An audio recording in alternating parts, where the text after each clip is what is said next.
Hello everyone, this is Shashank Tiwari from the Mahakal Tutorial Gwalior and I once again warmly welcome to all of you who are watching this video. और dear RIMC aspirants, ठीक है, मैं आप सभी के लेके आया हूँ रोड मैप जो कि जून 2024 में आपका एग्जाम होने वाला है RIMC का, उसके रिगार्डिंग। तो सवाल ये है कि सर समय बहुत कम है, क्या हम RIMC का एग्जाम क्रैक कर पाएंगे? तो मेरे प्यारे बच्चों, जिसका पहला अटेम्प्ट है वो बहुत कुछ सीखेगा इस एग्जाम से। जिसका दूसरा अटेम्प्ट है, अगर लिटरली बता रहा हूँ, अगर आपने इस रोड मैप को फॉलो किया तो मैं अश्योरिटी दिलाता हूँ कि आपके चांसेस 99.99% रह जाएंगे। सर 0.1% क्यों छोड़ा? जस्ट बिकॉज कि वो RIMC है, ठीक है, and you all know very well that RIMC is just a mini UPSC, ठीक है। तो ध्यान से देखना इस रोड मैप को और पसंद आए तो फॉलो करना। एंड ट्रस्ट मी, इंडिया में किसी भी टीचर को आप ये दिखा देना कि शशांक सर ने ये बताया है और अगर इसको फॉलो करेंगे तो क्या कुछ बेनिफिट है या नहीं, देखना आप, ठीक है। चलो तो शुरू करते हैं। रोड मैप फॉर RIMC 2024 का हमारा सीन है। इस पूरी स्लाइड को आप देखिए अच्छे से, 1 से लेकर हमने 7 तक मार्क किए हैं। पहले पे हमारा है प्रिपेयर योर प्लान, ठीक है। दूसरे पे हमारा understand the syllabus and exam pattern. इसी सारी चीज को मेरे प्यारे बच्चों में भी डिटेल में एक्सप्लेन करने वाला हूं आपको। थर्ड पॉइंट पे है determine time remaining for exam. Fourth पे हमारा डिवाइड सिलेबस। फिफ्थ पे है set time for each subject. Six पे है revision, review and mock test. And 7 पे हमारा गोल अचीव्ड। सर जितनी आसानी से आपने इस रोड पे ये सातों के सातों पॉइंट लिख दिए हैं, मानो ऐसा लग रहा है कि हम लोगों ने RIMC का एग्जाम क्रैक कर ही दिया है। तो मेरे प्यारे बच्चों, यकीन मानना, अगर आपने इसको फॉलो किया जेन्युइन तरीके से तो आपका एग्जाम 100% क्लियर हो जाएगा, ठीक है।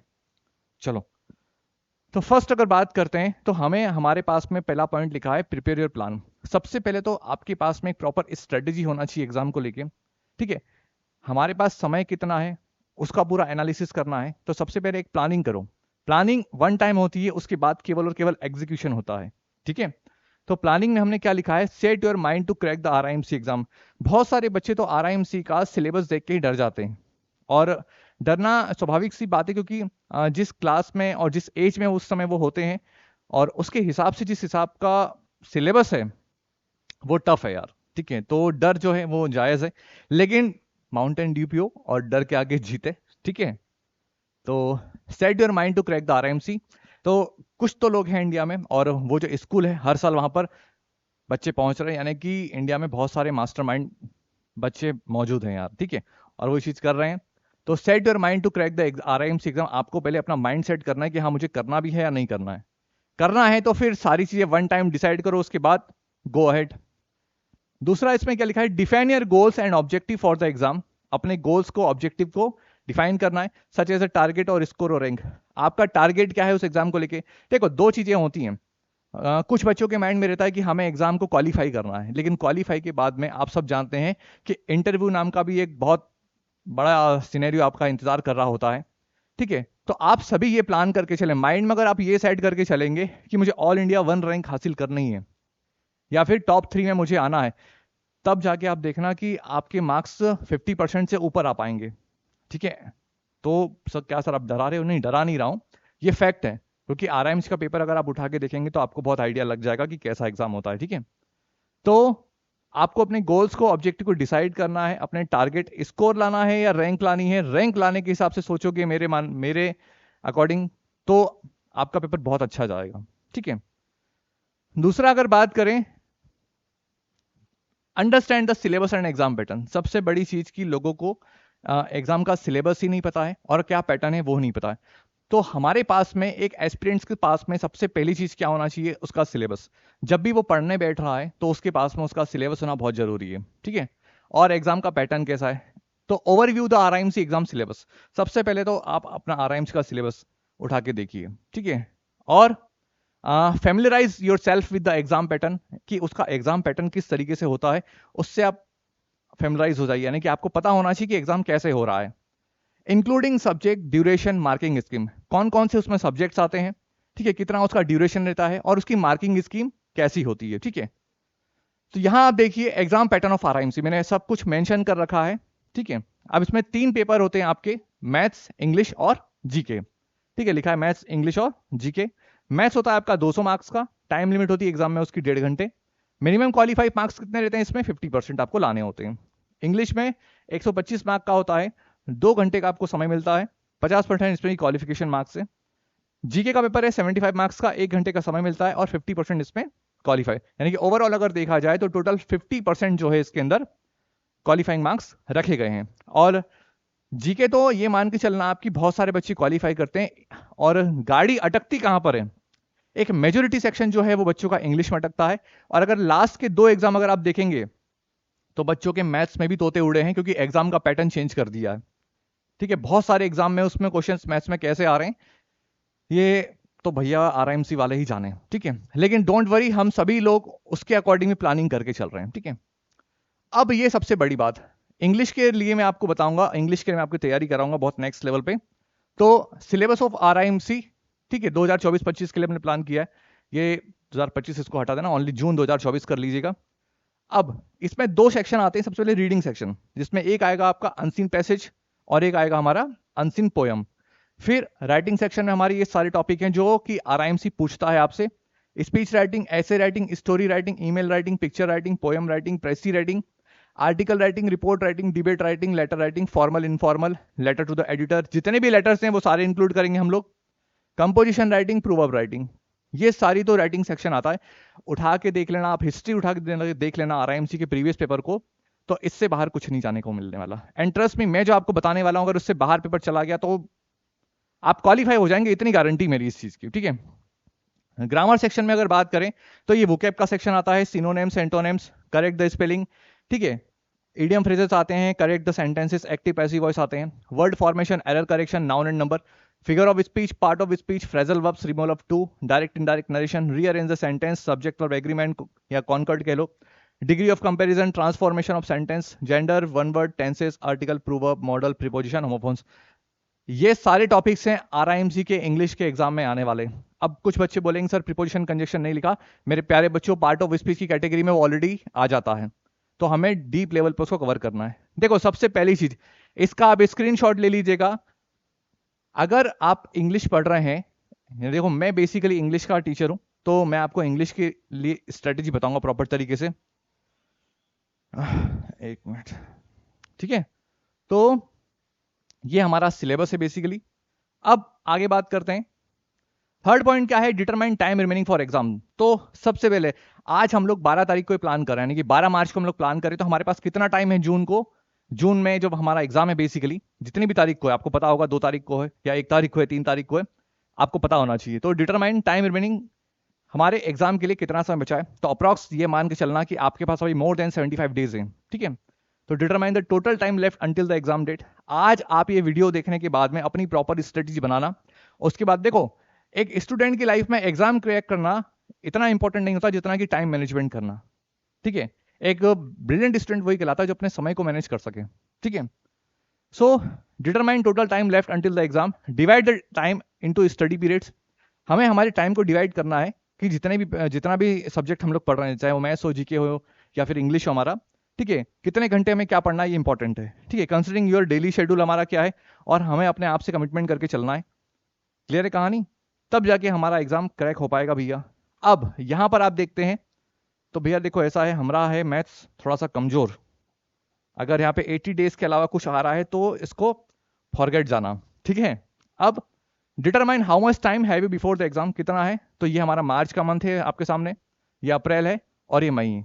ठीक है, और फिर जून 1-2 को आपका एग्जाम शुरू हो जाएगा। ये 2 महीने तो आपके पास पूरे पूरे हैं, यानी कि अप्रॉक्स 61 डेज ये हो गए। 12 तारीख को आज हम ये वीडियो बना रहे हैं और आप इसको देखेंगे तो यहाँ आपको आइडिया लग जाएगा, यानी कि आपके पास में तो 75 डेज यहाँ पे और मिल गए आपको, यानी कि 75 डेज से ज्यादा। तो जितना भी समय आपको मिल रहा है आप प्लान करके चलें। 75 दिन बहुत होते हैं अगर आप डिटरमाइन होके इसको अटेम्प्ट करेंगे प्रॉपर तरीके से तो। ठीक है, चलो आगे बात करते हैं। डिवाइड सिलेबस, तो हमें क्या करना है, हमारे सिलेबस को भी डिवाइड करके चलना है बच्चों। Divide the syllabus into small sections for each subject. Her subject को, चाहे आप इंग्लिश पढ़ रहे हो, मैथ्स पढ़ रहे हो, जीके पढ़ रहे हो, आपको सेक्शन वाइज डिवाइड करके चलना है उसको, कि मुझे कितने घंटे क्या क्या चीजें पढ़नी है। Allocate sufficient time for each topic daily weekly depending on your preference. आप अपने हिसाब से प्रेफर करें कि कौन सा सब्जेक्ट आपको, सब्जेक्ट इन द सेंस कौन सा टॉपिक आपको टफ लग रहा है तो उसको मुझे ज्यादा टाइम देना है। ठीक है, give more time to topics you find challenging. और जो टॉपिक आपको टफ लग रहे हैं, जो आपको चैलेंजिंग लग रहे हैं, उनको आपको ज्यादा समय देना है यार। जैसे कुछ चीजें जैसे कि मुझे आती है, मेरे लिए ईजी है, तो उसको आप टाइम कम दो। ऐसा नहीं कि प्रैक्टिस नहीं करना, आपको टाइम कम देना है उसको, ठीक है। और जो चैलेंजिंग है उसको आप ज्यादा टाइम दीजिए। नाउ इंग्लिश के बारे में अगर बात करें तो divide the syllabus into small sections, give more time to topics you find challenging. अब ये हमारा रीडिंग सेक्शन है। यहां पर आपको क्या करना है, डेली आपको एक अनसीन पैसेज कवर करना है। अनसीन पैसेज मतलब जो भी आप देख रहे होंगे, पेपर अगर प्रीवियस उठा के देखेंगे तो एक अनसीन पैसेज आता है, तो आप कहीं से भी गूगल से या कोई प्रीवियस बुक या अनसीन पैसेज की कोई बुक लेके आ जाए, उसमें से आपको प्लान करके चलना है। एक अनसीन पैसेज आपको डेली लगाना है और एक अनसीन पोयम, ठीक है। अगर लगता है कि इनसे टाइम ज्यादा कंज्यूम हो रहा है तो अल्टरनेट प्लान कर लें, एक दिन आप अनसीन पैसेज करेंगे, एक दिन आप अनसीन पोयम करेंगे। उसके बाद में क्या करना है, ये हमारा राइटिंग सेक्शन है। यहां से आपको एक या दो टॉपिक की डेली प्रैक्टिस करना है, और डेली प्रैक्टिस कितने दिन, कम से कम आपको 4 दिन। क्या कहने का मतलब है, यानी कि मान लो आपने स्पीच राइटिंग शुरू कर रहे हो या प्रेसी राइटिंग शुरू कर रहे हो, तो 4 दिन आपको केवल और केवल इन दोनों का ही प्रैक्टिस करना है, इसके अलावा इन पे नजर भी नहीं डालनी है, ठीक है। इसके लिए समय देंगे। टोटल 13 या 14 आपकी राइटिंग सेक्शन है। तो अगर आप, क्योंकि क्या होता है देखो, बच्चे क्यों गड़बड़ कर देते हैं, रिवीजन नहीं करते हैं। रिवीजन न कर पाना एक बहुत बड़ा कारण होता है फेल होने का। तो इस चीज को आप समझना कि 4-4 दिन का प्लान कर लें, उसके बाद भी आपके पास 10 से 15 दिन एक्स्ट्रा एडिशनल मिलेंगे आपको, ठीक है। उस पीरियड में आप लोग 1 बाय 1 डेली प्लान करें, ठीक है। तो क्या कहानी समझ में आ रही है, एक या दो टॉपिक आपको लगातार 4 दिन कर लिए, जब 4 दिन ये दोनों हो गए तो अगले 4 दिन में इनको उठा लें, फिर नेक्स्ट 4 डेज में इनको उठा लें, नेक्स्ट 4 डेज में इनको उठा लें, ठीक है। नेक्स्ट अगर बात करें वोकैबुलरी, ये एक इंपॉर्टेंट सेक्शन है आपका, ठीक है। 10 सिनोनिम्स आपको डेली करने हैं, और कम से कम एक वर्ड के 4 मीनिंग तो होने ही चाहिए। इससे क्या होगा कि मान लो 75 डेज हैं, तो हम 750 सिनोनिम्स के साथ में पहुंचेंगे वहां पे। और 750 मतलब मल्टीप्लाई 4 कर दो इसका, जो 75 दुना 150 और 3 हो जाने, अप्रोक्स 3000 वर्ड के साथ में हम लोग मैदान में उतरने वाले हैं। ऐसे ही 20 एंटोनिम्स आपको याद करने, 40 स्पेलिंग याद करनी है, 31 वर्ड करने, 20 इडियम फ्रेजेस प्लान करने हैं। देखो स्ट्रेटेजी के साथ आपको सारी चीजें करनी पड़ेंगी, और अगर आप टाइम, देखो ये टाइम कंज्यूमिंग है आपका, ट्रस्ट मी, तो आप इसको अचीव भी कर पाएंगे, ठीक है। ये प्लानिंग आपको मेरे प्यारे बच्चों अटेम्प्ट करनी ही पड़ेगी। नेक्स्ट अगर बात करें, है ग्रामर का सेक्शन, ठीक है। ग्रामर के सेक्शन में क्या बताया गया है, मैंने दिया है कि 10 दिन में केवल आपको यही चीजें पढ़नी है, article, gender, the sentence, noun and number, part of speech. आपको अगर लगता है तो आप इसमें सीक्वेंस ऊपर नीचे कर सकते हैं, मुझे जो सीक्वेंस सबसे बेस्ट लगी मैंने उसको प्लान किया अपने अकॉर्डिंग। तो article, gender, the sentence, noun, speech. उसके बाद में 15 दिन में केवल टेंसेज, नरेशन, एक्टिव और पैसिव और सब्जेक्ट वर्ब, कॉन्कर्ड को कवर करूंगा। फिर नेक्स्ट 15 डेज में फ्रेजल वर्ब, डिटरमिनर्स, ठीक है, figure of speech, removal of too, clauses, modals, इनको कवर करूंगा। यानी कि ये जो 15 दिन लिखे हैं इसमें केवल मुझे यही टॉपिक पढ़ना है, इसके अलावा मैं कहीं नजर नहीं डालने वाला। फिर 15 दिन इनको, फिर 10 दिन इनको, 15 डेज में मैं ये करूंगा word formation, idiom phrases, correct the sentences, proverb, one word. Next 15 days में error correction, rearrange the sentence, degree of comparison, transformation sentence, homophones वगैरह। और भी अगर कोई टॉपिक रहता है तो उसको हम यहाँ पर इंक्लूड कर लेंगे।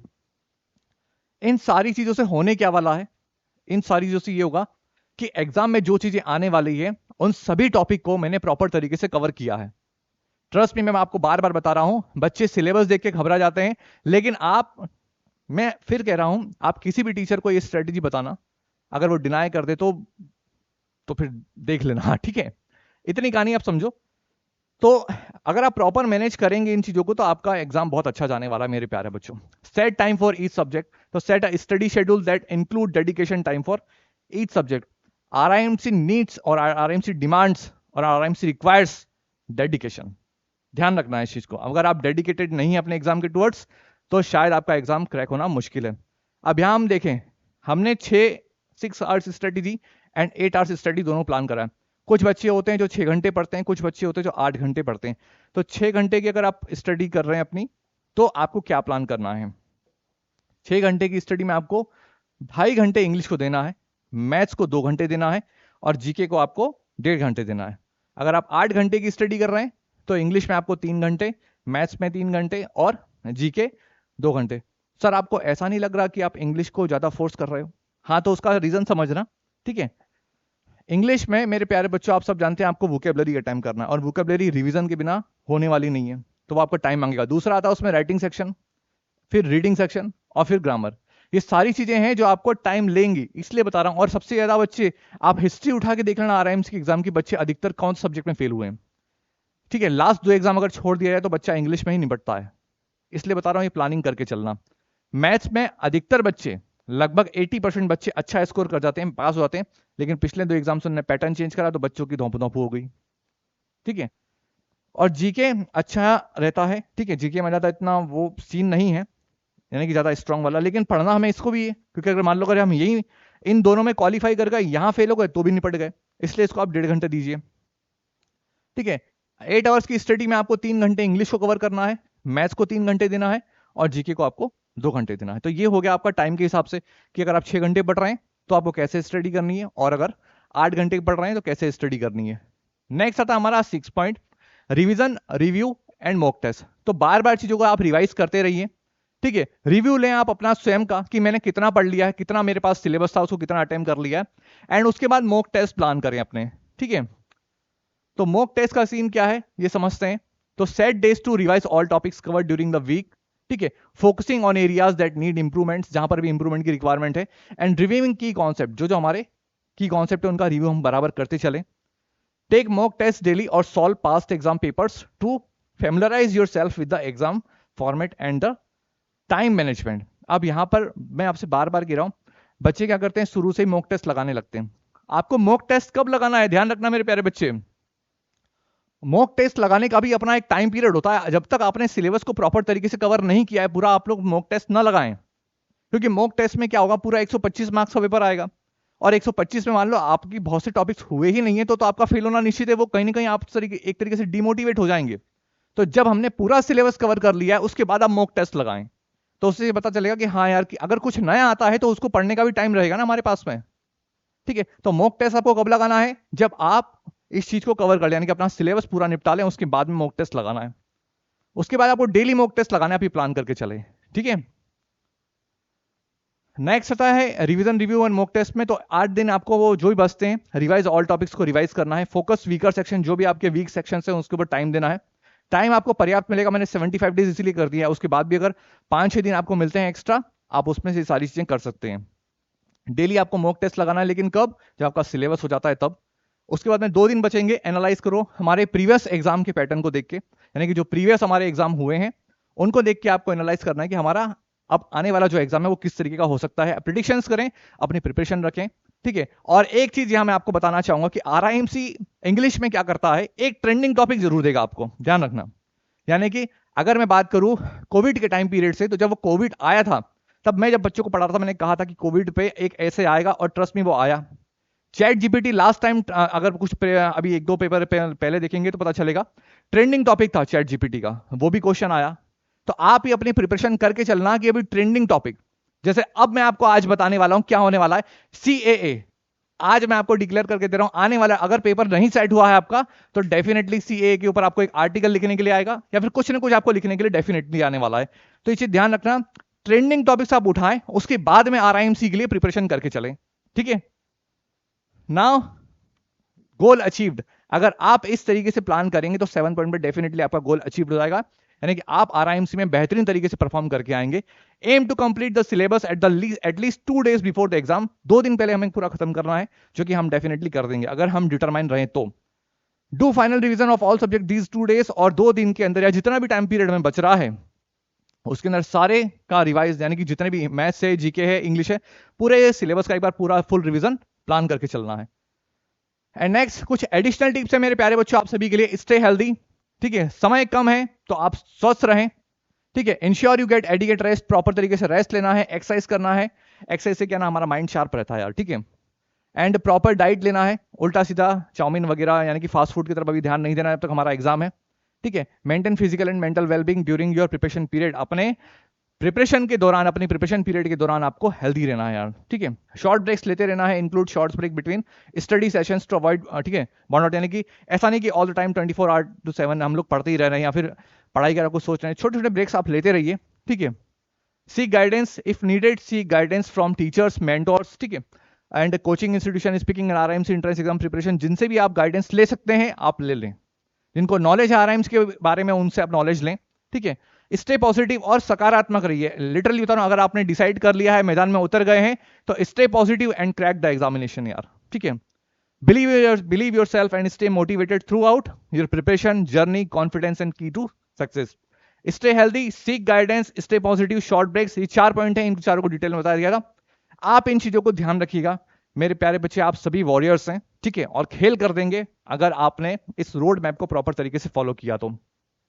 एंड लास्ट में याद रखें कि रिमेंबर, ठीक है, consistency and dedication are essential for achieving goal. Good luck for your RIMC exam. ठीक है, ये रोड मैप था हमारा मेरे प्यारे बच्चों। उम्मीद करता हूं कि आपको समझ में आया होगा। नहीं आए तो बार बार इसको देखना, एक बार फॉलो करना, और ट्रस्ट मी आप 100% सफल होंगे। तो ये तो हो गई आरआईएमसी की बात। नाउ मैं आपके लिए क्या करने वाला हूं, बड़ा प्रश्न ये आता है। तो देखो, जितना भी मुझे समय मिलेगा, ठीक है, अगर आपको ऐसा लगता है आप हमारी प्लेलिस्ट में जाना इंग्लिश की, तो उसमें बहुत सारे टॉपिक्स ऑलरेडी कवर कर रखे हैं। कुछ टॉपिक अगर आपको ऐसा लगता है कि नहीं सर आप ये पढ़ा, तो स्पेशली अगर आप मुझे मेल या कमेंट बॉक्स जो भी करेंगे मैं आपकी हेल्प करूंगा।